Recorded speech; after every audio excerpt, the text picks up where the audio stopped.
school board members, hardworking teachers, ever supportive parents, and most importantly, the main characters of this night, my fellow graduating students.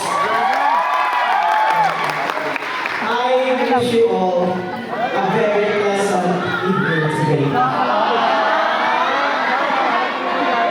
Before everything else, I would like you all to take some time to thank God above. Siyempre, kung hindi tayo sa kanya, wala tayo ngayon, di ba?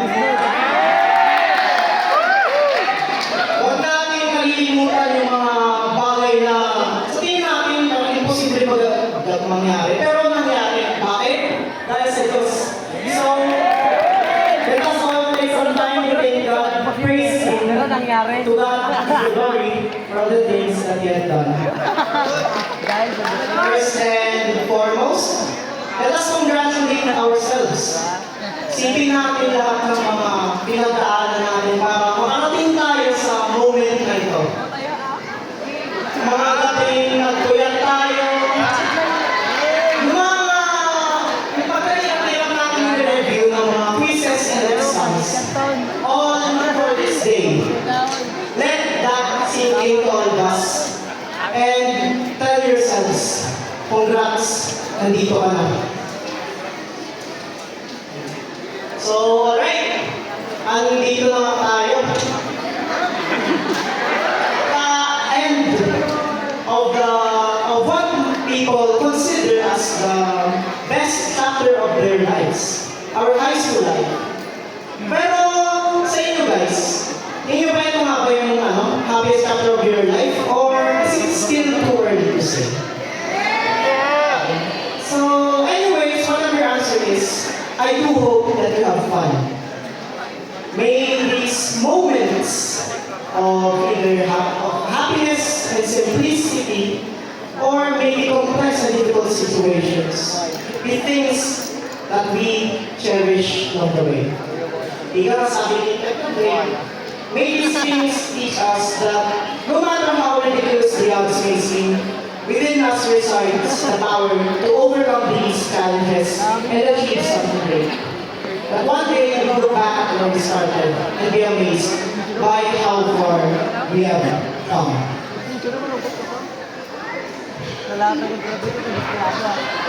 More than 6 years ago, our world was shaken by many different disasters.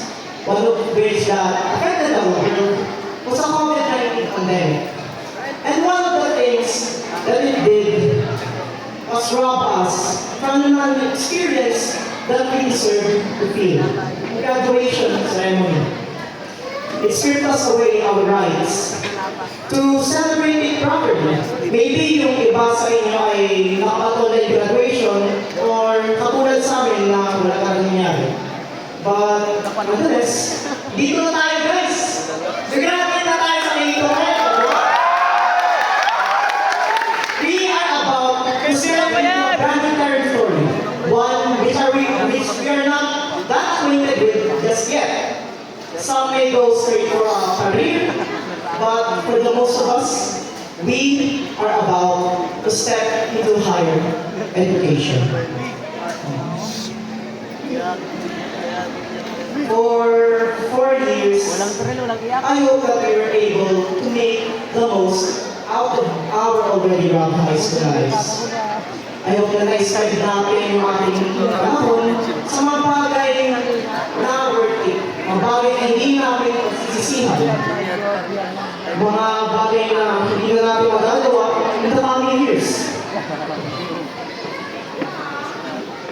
Ngayon na yung mga araw natin sa nakalipas na mga taon na ito ay mga bagay na gugustuhin natin balikan muli. Sabi nga nila, di ba? Let go of the past, but I say otherwise. I hope that the memories that we made during these past few years are memories na hindi natin gugustuhin kalimutan. I hope that these moments will help us carry on when we face dark and uncertain times. I wish that such memories will become light when we tread perilous trails, and I pray that we would never forget what God has done for us throughout our entire journey. Yung mga group projects na pinagpayaman natin, yung mga performance tasks na pinaghirapan natin, huwag natin sila mawala-walain. Kaya sabihin natin na pinahirapan tayo yan, maraming naituro sa atin yung mga yan. Natuto tayo mag-manage ng ating mga oras, natuto tayo na mag-manage din natin yung financial budget. Tinuruan tayo nito na maging disiplinado. And such traits are things that I am sure we will be able to use in the coming future. We've made mistakes. Many mistakes. Lalo na ako, iba pa nga eh. Sobrang lalaki ng iba. Pero, I'm also sure na gusto niya silang kalimutan. Kasi syempre, ang babay, hindi nagkakalat ka. Tapos, alalaman yung alalahanin. So, what I say, never forget them. Why? Let them teach you. Teach us. Teach us the things that we shouldn't do in the coming future.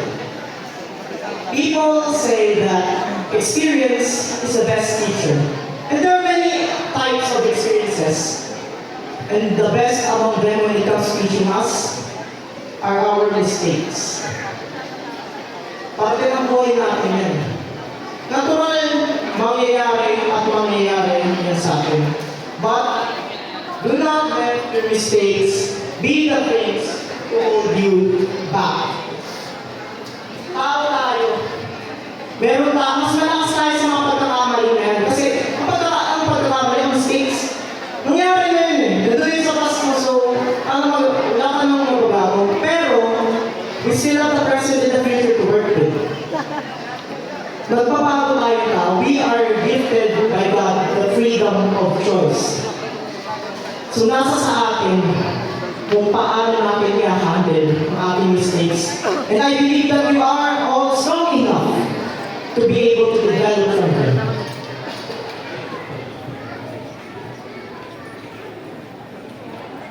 So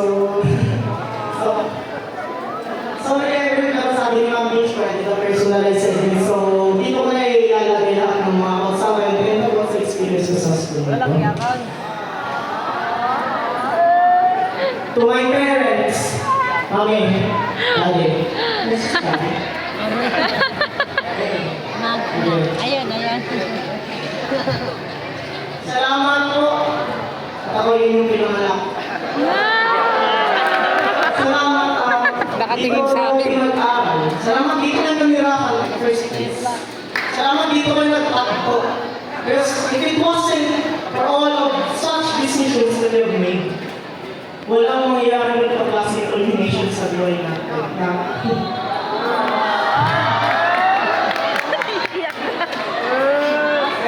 Kahit kadalasan napaka-ingrato and makasarili, hindi nyo iniwan.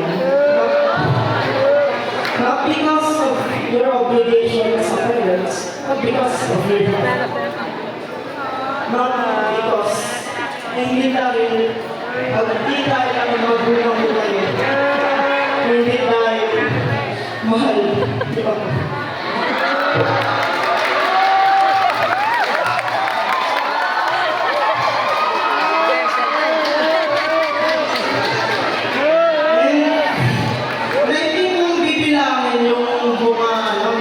Sa buhay ko dito sa school, halos lang pa sa lahat eh. Dito, parang nandito ako eh. Like, dito na ako natuto mag-aral, dito na ako natuto mag-bike, dito ako natuto sa basics, high school, dito rin ako. Dito rin ako natuto mag-aral, hindi ka mag-aral ako, if you know what I mean.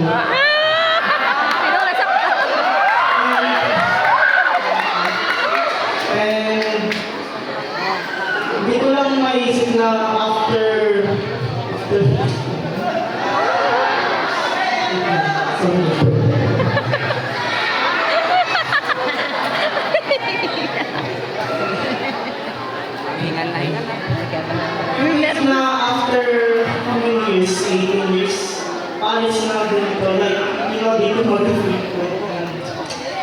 I just, hindi ko rin imagine yung virus. So, it's not just the place itself, but also the people whom I met on it. So, to my church brethren, thank you for guiding us towards a path of faith to God. Ika nga, di ba sabi doon sa kanta namin sa baccalaureate, nung doon sa tribute to Persa Cardinal, you were there to teach me of Jesus. Before I understood. If it was our parents who taught us about Jesus, bago pa tayo makaintindi, what follows up is of course our church brethren. Thank you for guiding us, and thank you for not just simply judging our mistakes, but also teaching us how to not make them again. Not by your own knowledge, not by your own words, but by the words of God.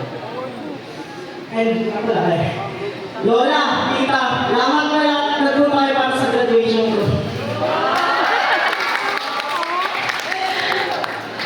To my teachers, from Ma'am Essie, Masing. ayun, Ma'am Essie, from Ma'am Essie to Sir Dave, thank you for the guidance that you have given to us. From the start to the end of my school journey in this school, nandito po kayo. And to all the other teachers of there, hindi po namin malilimutan ang paggabay na tinulong po sa amin.